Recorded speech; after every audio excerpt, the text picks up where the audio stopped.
You won't believe that even up to 2 years ago, she would usually call me on phone then and ask me, do you remember you lost 16 million? Like you feel chill about this. You're not even bothered. You're okay. How are you okay with losing money? And I remember she could not sleep that night. Because even after I managed to end the call, she would still call me back. Like, so how? How are you okay? How? And then she'll not realize that, oh, this my guy needs support now. She'll not be like, okay, how are you feeling? Are you okay? Will you be able to go to the office tomorrow? I'll be like, yes. How are you even okay to go to the office?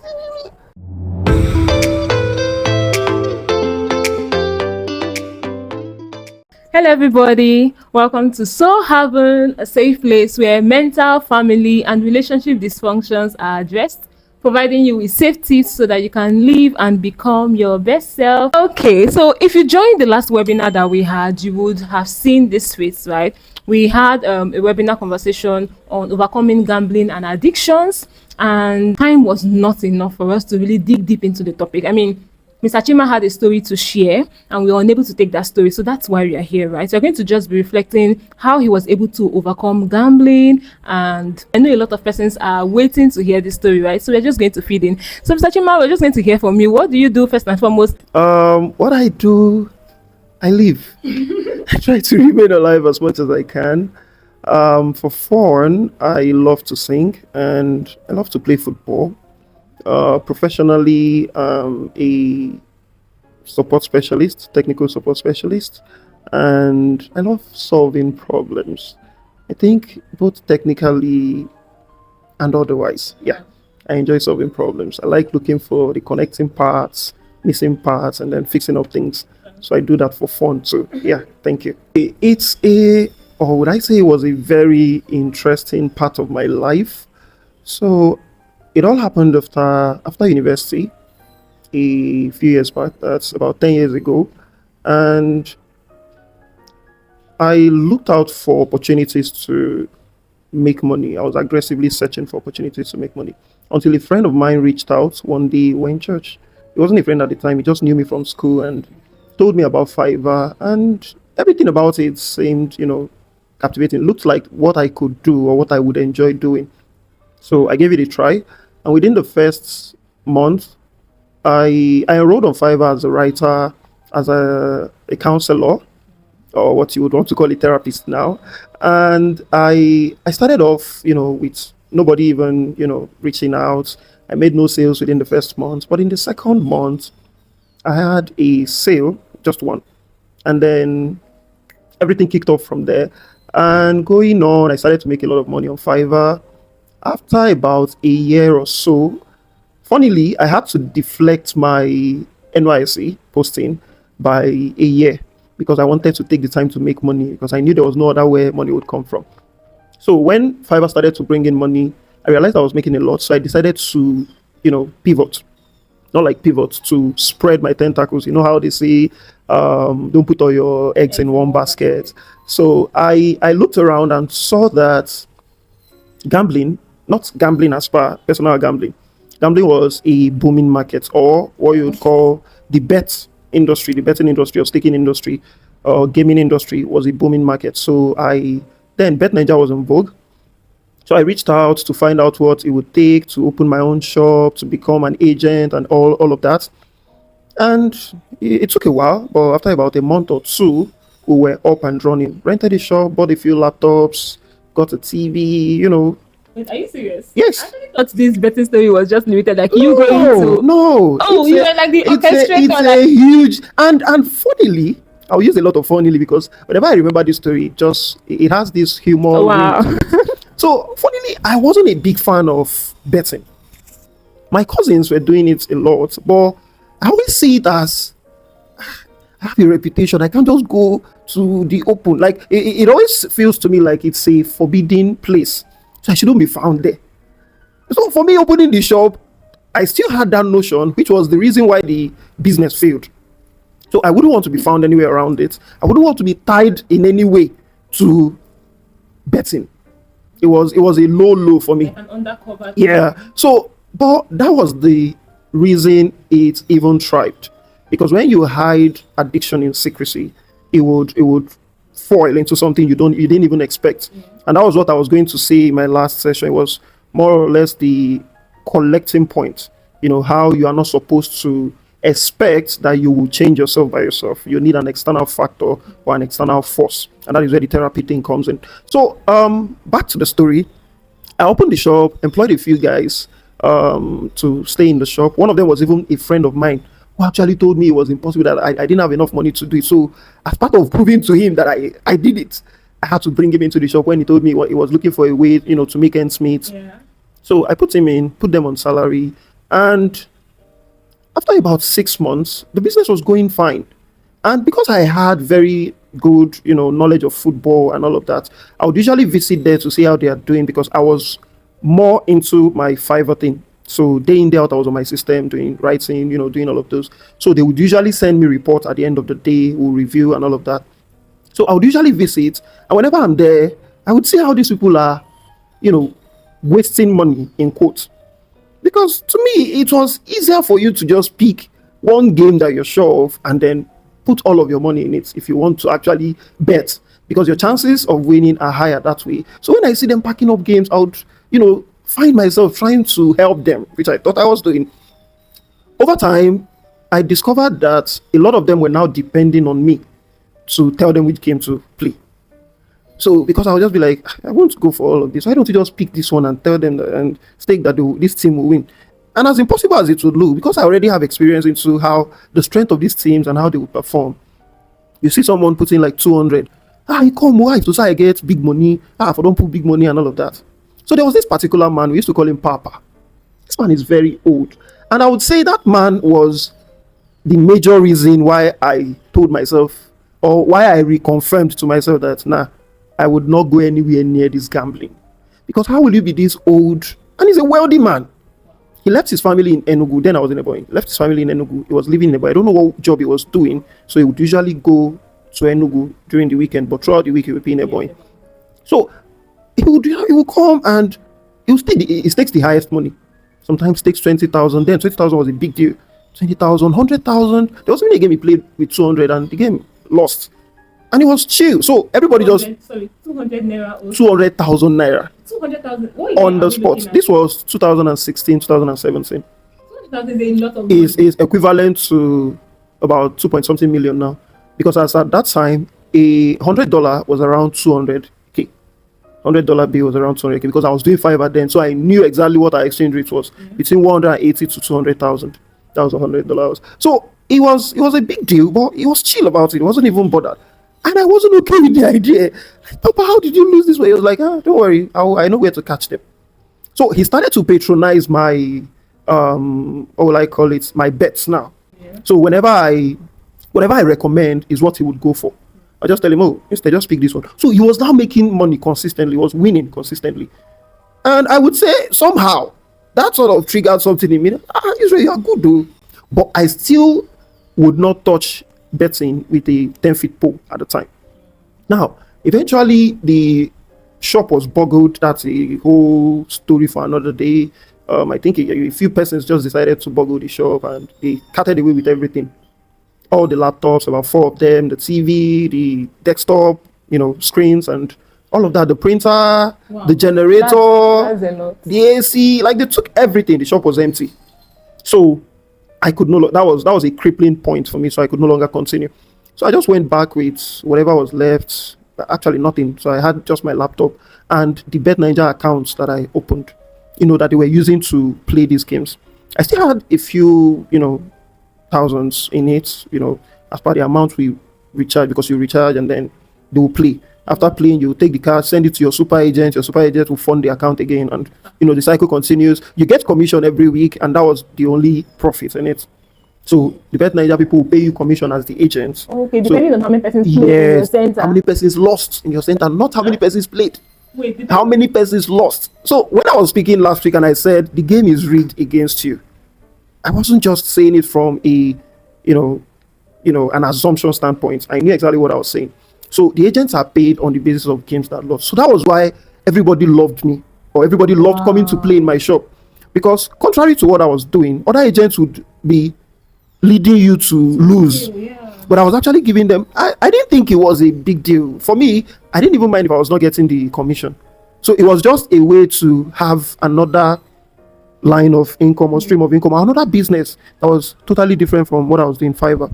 So beyond the commission, were they paying you any other money? Like aside the commission? Nothing Were else. you making any other thing? Nothing. Okay. Nothing. So there was literally nothing in it. But the commission would be increasing on a weekly basis because you'll be making more. So I think the commission is on a cumulative loss basis, not just what you lost in that week. So everything you've lost up to that week, that's what you get commission for. So the longer you stayed in the business, the more your commission. And this commission went as high as 200,000. There were people earning over 1 million every week in commission. So it was a big deal. So back to the story, the shop was boggled and everything was lost. So I went back home and I was just, the only thing I had left was just my 3 accounts and the money's in it. So there was no way of going back into the business because I couldn't see myself going to rent another shop, buy all the things I bought beforehand. So I think on one night, I was just wondering, oh, how can I get the money out? Okay, so I reached out to my super agent one night and told him about the money I had in my account and how I would like to, redeem it. And he was like, no, that the only way to redeem it is to get people to play the money and then give me cash. I was like, I no longer have a shop, and because I told him about the whole thing that happened. So he was now suggesting that I sell the business to someone else. Now, the person that was going to buy it already saw the situation of things and tried to exploit or take advantage of me, of that opportunity. Yeah. So he said that since there was nothing in the shop or there was nothing I was selling to him, that he's actually doing me a favor. So he would take the account. He will not pay for anything, he'll take the account. Then when he makes sales, then we can now share the money, not even selling the money to me. So this guy already had shops, other shops. So he wanted to just use that one now to expand. So I looked at it and I was like, instead of me to give you people this thing, I'll waste the money. I'll just use the money to play whatever game I find. That was the biggest mistake. So what started as, and I don't know if it was the anger that, fueled it. Yeah. Because if I had just, given out the account to someone else, since I wasn't even interested in the money in the first place, or maybe got some papa who would usually play higher amounts, to just use the money in the account to play and give me the money, everybody would have been happy and sleep well that night. But no.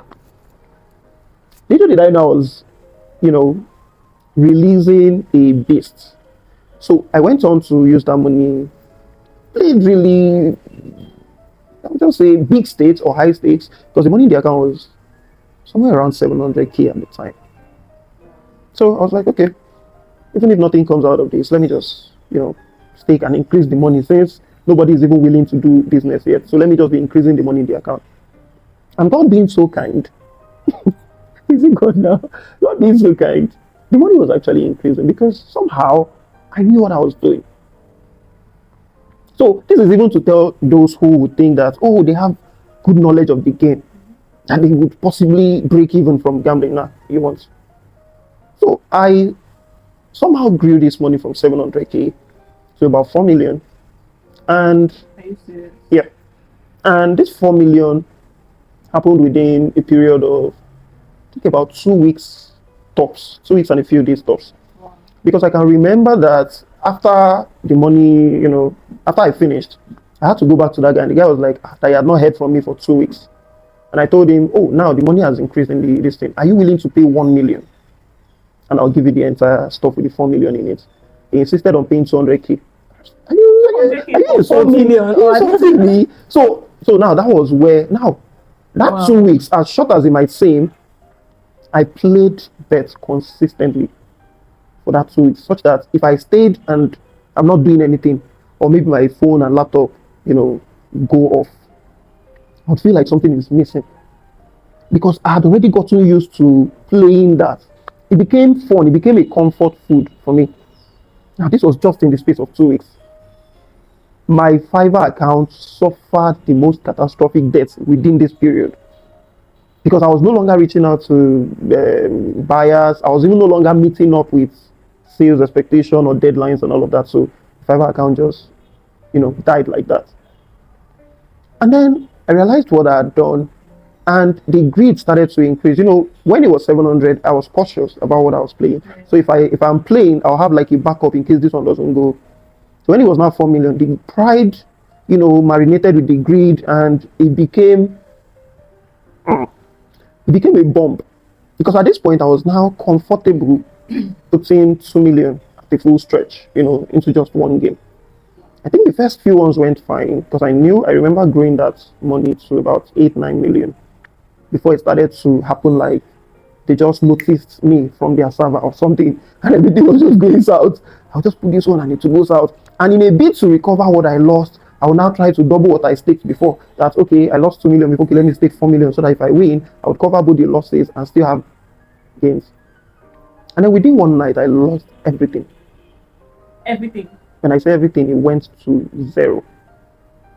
And during that time, Bet Niger had this policy where, because there are some times where super agents don't respond to agents sometimes, so you still have like a credit line where you can overdraw your account into. Actually, I don't know if it happened in other places, but my agent will give us that privilege. So usually we are able to transact in the deficit. So I withdrew about I think 50k or 100k. So you can borrow money. Yes, to continue with what you were doing until the super agent funded you. Wow. So I was in the negative. And then I remember I couldn't sleep that night. Not because I lost 9 million plus, but because I was trying to think of where else. I was so confident that 9 million, I will recover it. I just need to get somewhere to get money now. I just need somewhere that I can get money now. I will recover it.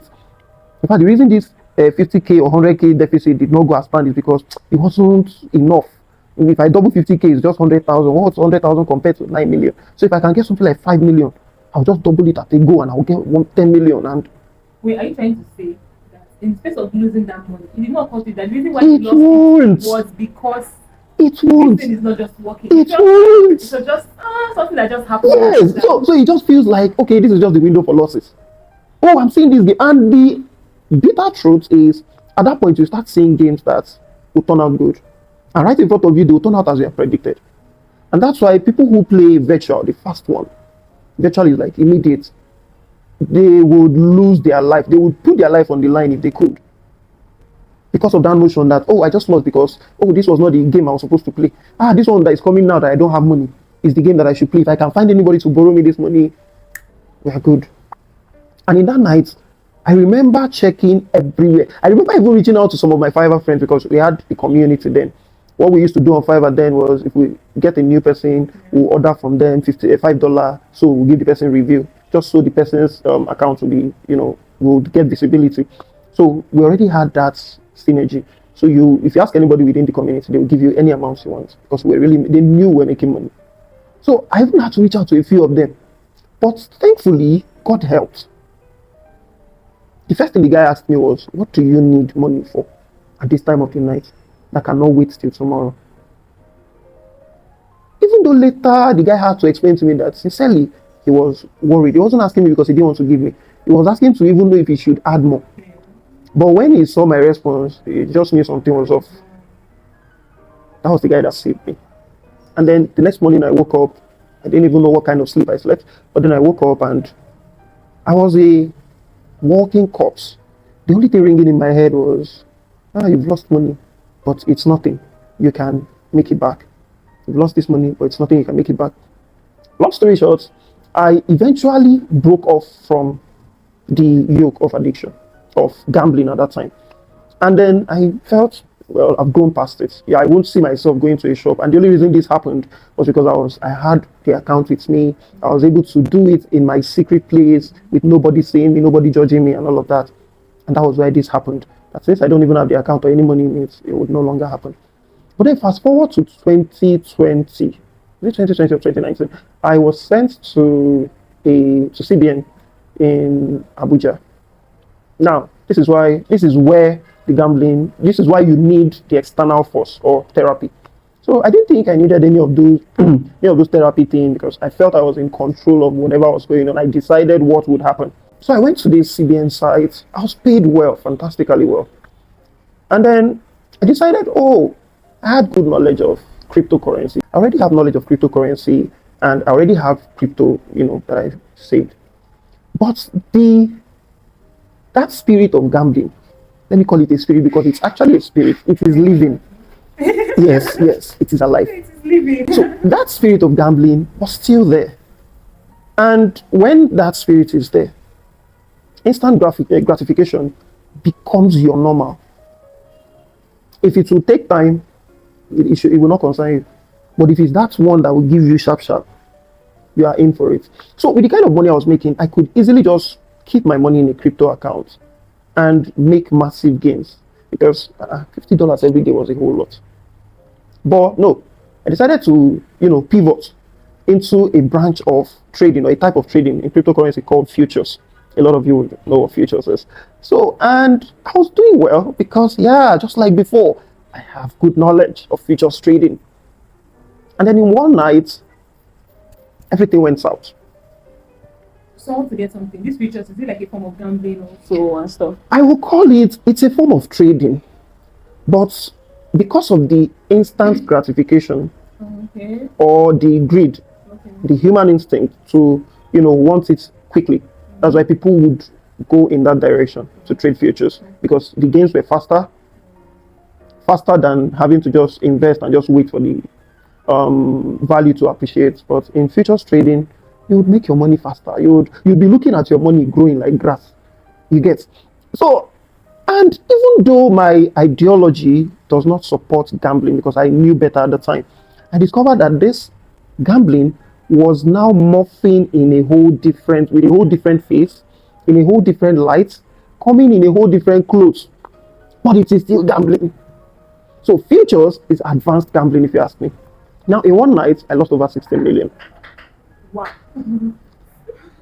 This is the first time I'm actually putting from 9 million to 16 million. Yeah, in one night, I lost over 16 million, and it didn't feel like much to me. Not that 16 million wasn't much, but because I already had inherited whatever that thing was, that would usually numb down, losses. Yeah. I remember calling my girlfriend at the time. Now she's my wife. Aww. I remember calling her that night and telling her, and her panic, her shout, her scream, sent me into a panic mood. Like prior to calling her, I was chill. When I called her and she started shouting, I started to panic. Like, it's money. So what I was explaining it as was, okay, it was just around 2 point something million. I was the one that grew it into 16 million before losing it. So, ideally what I lost was just 2 million. You won't believe that even up to 2 years ago, she would usually call me on phone then and ask me, do you remember you lost 16 million? Like you feel chill about this, you're not even bothered. You're okay. How are you okay with losing money? And I remember she could not sleep that night. Because even after I managed to end the call, she would still call me back. Like, so how? How are you okay? How? And then she'll not realize that, oh, this my guy needs support now. She'll not be like, okay, how are you feeling? Are you okay? Will you be able to go to the office tomorrow? I'll be like, yes. How are you even okay to go to the office? And she went on and on and on. I think she sort of helped me realize that I was a little overboard already and that I needed to come back to ground my emotion, to take note of my emotion, to actually allow myself feel the things that I feel and not try to numb them down. Yeah. So that was where the healing started. And that is the reason why I would usually ask people to flee from every and any semblance of gambling. It will not usually come as gambling, especially when you have inherited that spirit. It will find expression in different forms. It could even find expression in the fact that you are not a patient person. You lose patience. You lose any lightness or any, propensity to wait for anything. But once the thing is beginning to take a little long, you are out. And it made me start, like I said, I was taking account of my emotion. I realized that if I was in the shower, that is how far I had to take account or take, charge of my emotion. If I was in the shower and the shower was not running as fast, I feel like time, why is this thing delayed? Like I want it fast. I want it running fast. So it's not just gambling. Now imagine How easily I was able to decode or deduce that. Imagine other things that I might have either tried to speed up or try to fast forward the hand of time for. Things that God would have me wait for, I'm actually pushing the hand of God for. Lose patience. Exactly. So that part of peace that comes with waiting, you would no longer have peace with when it comes to waiting. What you have is heightened tension, fear, trepidation. No, no, no, no, no. I want it now. I can't wait any longer. I need it now. And like I was discussing in the last seminar or webinar about what it does to the brain, these are signs. Especially for you who is still living in denial. Oh, what I'm doing is not gambling.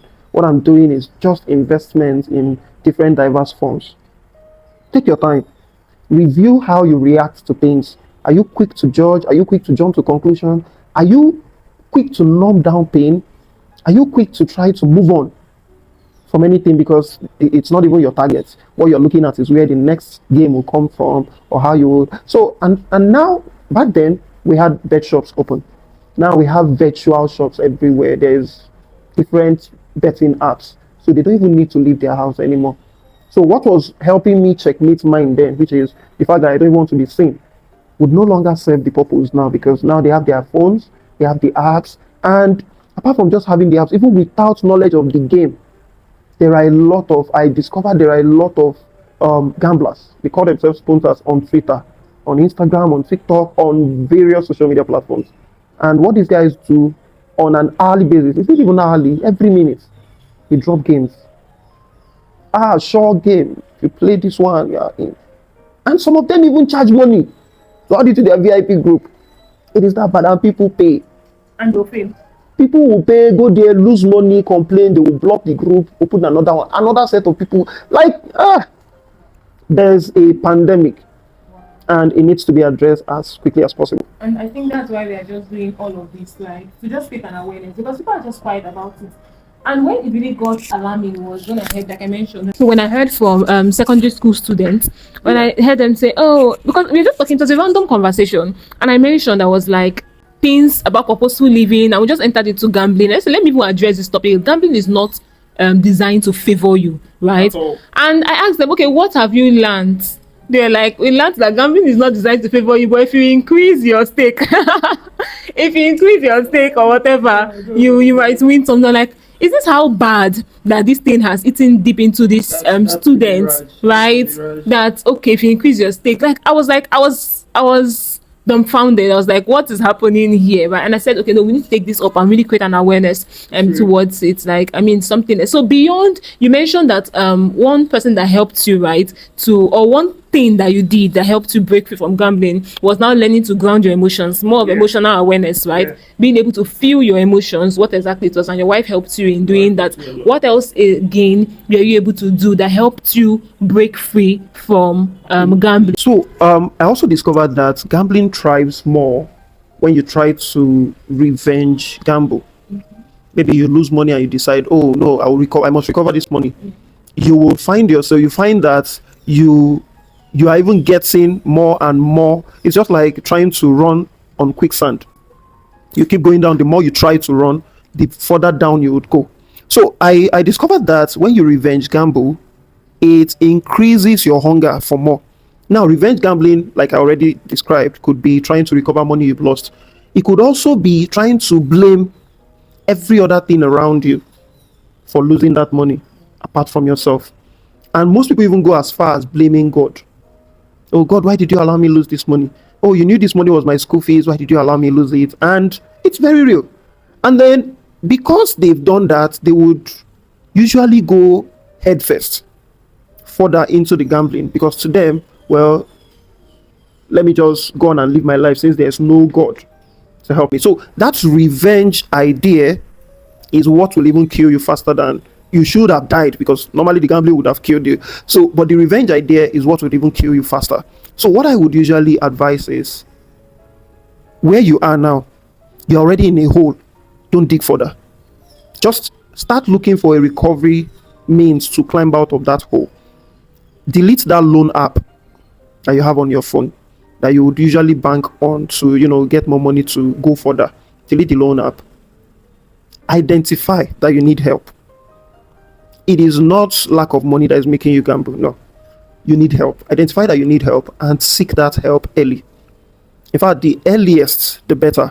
Not even the earlier, the earliest, the better. So right now that you're hearing this, you can just reach out to the therapist, reach out to the nearest person, tell someone, get someone to be accountable to. Start from there. Let the person do a mind-rubbing session with you from time to time. Oh, how are you faring? What has it been like? Tell them, be honest, be vulnerable. Tell them how you're struggling to hold back when the urge comes. Let them know. And sometimes in rubbing that mind, the friction would help you feel the warmth that you are earnestly yearning for. It is the warmth that you need. Let the rubbing of the mind bring that friction that the warmth will give you, or bring the warmth that the friction will give you. We had some questions that some persons asked. We'll just be looking at it basically and just see how would answer that. I think you'll be able to answer why do people gamble. Yeah, I think we'll be able to answer that. To make more money, greed, and sometimes even recover money they've lost. Exactly. They can't help themselves and all of those. So let me see. How can we stop gambling? I think we've addressed that. So there are two questions that are left here. How can someone not get involved in gambling? One, and especially let's say you have like relatives, you have an older sibling, or you have people around you, you're just surrounded by people that gamble. How can you not get involved in it? Then the second question here is, how do you overcome destructive habits for self? And how do you inspire change in another person without coming off as pushy? So I think the question we're going to pick there is, how can you inspire somebody else to stop a destructive habit without coming off as pushy to them? Do you get? So that they won't like run away from you. So like two questions in one. That's one. How do you inspire someone to stop without coming off as pushy? And the other question is, how do you avoid gambling, especially when you're surrounded? The first question I'll pick is, how do you overcome gambling, especially when you're surrounded by gamblers? It's almost like saying, how do you avoid picking up fire, especially when everyone around you is playing with fire? It comes with understanding, with knowing what exactly fire does to the body, with knowing what exactly would happen. It is not a case of it may. It is evidence that it will happen. It is a surety. So with the knowledge of what gambling does to people, I think the work would have been halfway done by knowing that, okay, this is the end product of this. Another thing you need to know is to know why the people who gamble. And when you understand the why, you'll be able to find your way around the how not to. Just the same way you'll find your way around the how, just by knowing the purpose of the thing. So why do people gamble? I already mentioned it's not because they want money, because initially it could be, okay, let me make an extra box. But over time you realize that the urge no longer even, in fact, the more money you have, the more you want to gamble. The more money you have, the more you want to increase your stake. So with that in mind, you will understand that the money is no longer the end goal. The money is no longer the end product to the gambling. The gambling has become a comfort food.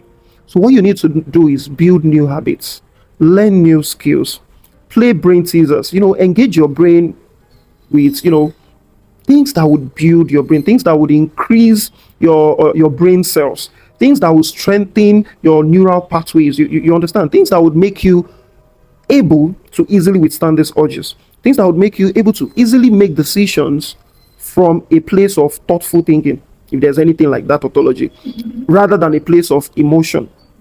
So once you're able to disconnect your emotion, your wishes from your intellect, you'd be able to deduce or decipher when it is your emotion that is pushing you because you saw someone won 50 million. Or someone else won 2 billion, and then you're like, but I sabi this thing. So it is not a means of income. First of all, gambling is not a means of income. Don't even say, let me do it this once. Like I already explained here, it has a spirit. It's a spirit. It has a mind of its own. So while you're there deciding what to do with the gambling is also deciding what to do with you. Because to you, this gambling, let me just play around with it for this 1 week. After this week, I'm done. It's just a pastime for this week. Did you ask the gambling if the gambling is aware that you just want to play around with it for the 1 week? Because it usually bites more than it can chew. So find your ground point. Identify your emotions. When it is joy you feel, call it joy. When it is hatred, when it is peace, when you feel sorry, call it what it is. And also know that running to these things, to this addiction, are not the solution for the feeling you're feeling. So identify the feeling, identify the trigger point, identify the reward. What is the trigger point for your gambling? What is the feeling that comes? And what is the reward that your brain craves for when this urge comes? Once you're able to identify that reward, what is it you feel? Do you want to feel the thrill? Because truly, that is the one thing that comes with, heightened, indulgence. You feel the thrill, the suspense, there's this feeling of excitement that comes with winning. And there's this feeling of, it's not just sadness, because it's that kind of sadness that clunks or clings to your heart like it's pulling something in it. That's the kind of pain you would feel when you lose. But over time, you realize that all those clinging no longer works. It's just one of those losses, and then you're easily able to move on. So, but when you ground yourself in that, when you ground yourself, and you're able to identify that emotion, oh, what I feel now is pain. What do I need? You need comfort. You need someone to talk to. You need someone to rub minds with. You need someone to be vulnerable to. Open up to someone. And lastly, you cannot do this alone. Your mind has been beaten down so badly that if it has the power to say, this is what you should do, and do it, you would have left gambling a long time ago. So the fact that you've not been able to do it, even after you tried severally, is proof that you cannot help yourself. You need an external force, just like the law of motion. So everything will remain at rest until a force from outside hits it. You need an external force. You need an external party. You need someone who sees this thing beyond the way you see it. To you, you just see reward, risk to reward ratio. And the reward is even higher than the risk to you. But to someone else, they're already seeing that there's no reward in there. Because whenever you even get that reward, it will still plunge back into the same exercise. And then the same reward will sort of find a way to be channeled out as a risk. So there is no way out for you except out. Playing more is not the way out. Winning more even is not the way out, no matter how much you're winning, because you will inadvertently put it back into it. So I would say, if you've not started, don't even try. Don't even go for exploration. Don't even say, I want to observe. Don't even want to see. It's a spirit. Don't even try to, let me even, these people are talking now, these people are talking. Don't. And then if you're already in it, like I said, stop digging. Find your way out. In finding your way out, you can speak to someone. In finding your way out, you can stop going to that bet shop. You can delete the bet app on your phone. In finding your way out, draw closer to God. It is very important that as much as you have been broken, go back to the only person who has the manual for your life, who has the spare parts for all of the broken parts. Go back to him in all sincerity, in all vulnerability. Let him know that you are willing to return, that you are willing to part ways with this habit, destructive habit. And trust me, the Holy Spirit knows a way to get you out of even difficult situations. And this is not even a difficult situation for him. So run back to God, run back to your Father. He has a solution for every problem. Okay, I mean, that was like a really heartfelt, should I say, last speech. And all right, I mean, it was really great. Thank you so much, Mr. Chima. Thank you for choosing to be vulnerable and sharing your story with the world so that people can naturally learn from your mistake and not make that same mistake. I mean, some people say that experience is the best teacher. I say, no, it's not the best teacher for me. Observation is the best teacher for me. I don't have to experience to learn. Let me observe other people that have gone through it and learn from their own experience, right? Because sometimes your experience might burn you, and you might not even live long enough to tell about the story or talk about the story, right? So thank you so much, Mr. Chima. I believe a lot has been shared here and all. Thank you for staying up to this end. I mean, if you stayed up to this end, well done. Have you subscribed? Just click the button now, right? Do have to subscribe, like, and share this video with somebody. You don't have to say anything. That your friend that gambles, just share. I saw this, I thought to share, or share to your status. Just share anywhere, right? You don't have to say anything. Just share and say, listen and be blessed. Or check out this piece. And a lot of lives, I believe that a lot of lives will be transformed with this message, with this story that has been shared and all. Thank you so much.